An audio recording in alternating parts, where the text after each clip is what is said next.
Higit 30 na ang posibleng maging testigo laban kay Vice President Sara Duterte sa impeachment trial.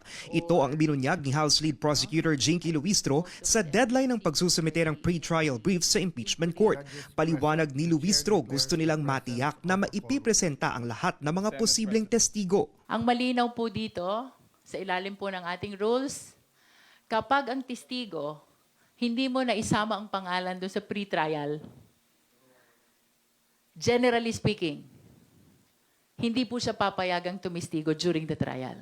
Dagdag naman ang kapwa prosecutor niyang si San Juan Representative Bel Zamora, pinahihintulutan rin ng korte ang reservation of witnesses kung may kaugnayan ito sa kanilang seguridad.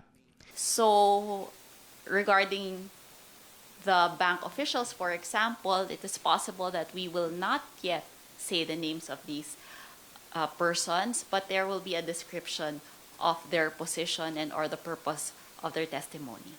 Hindi pinangalanan ng prosekusyon ang kanilang mga testigo, pero ani Luistro, ngayon pa lang inaasahan na nila ang pag-alma ng mga abogado ni Duterte pagdating sa mga witness sa alegasyon ng hindi maipaliwanag na yaman.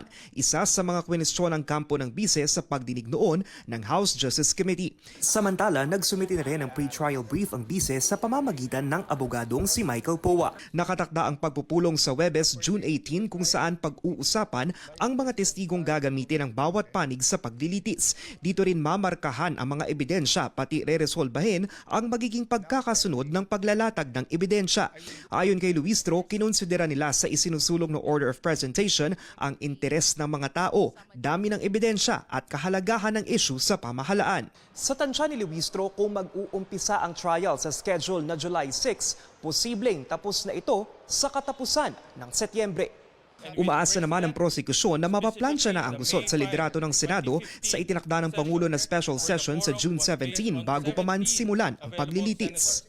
The reason is, we are apprehensive that we might encounter another constitutional issue because we will be starting the trial and there is no duly elected Senate President. Sa usapin naman ng bilang ng mga senador na kailangan para mahatulang guilty si Duterte, pabor sina Luistro at Zamora na babaan ito.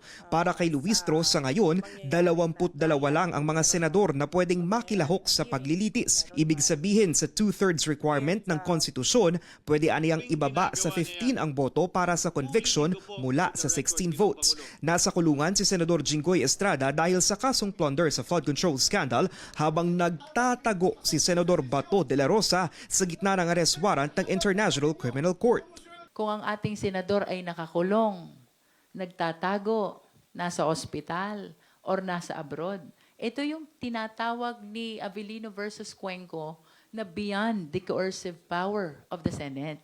And having said so, plus hindi mai-represent yung interest ng taong bayan, how are we going to consider them for the purpose of determining the threshold or the required number of votes?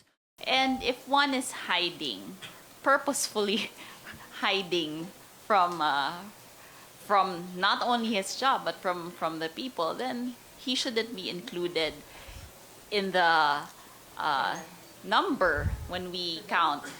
Una nang nanindigan si Acting Senate President Win Gatchalian na 16 na boto pa rin ang kailangan para i-convict si Duterte.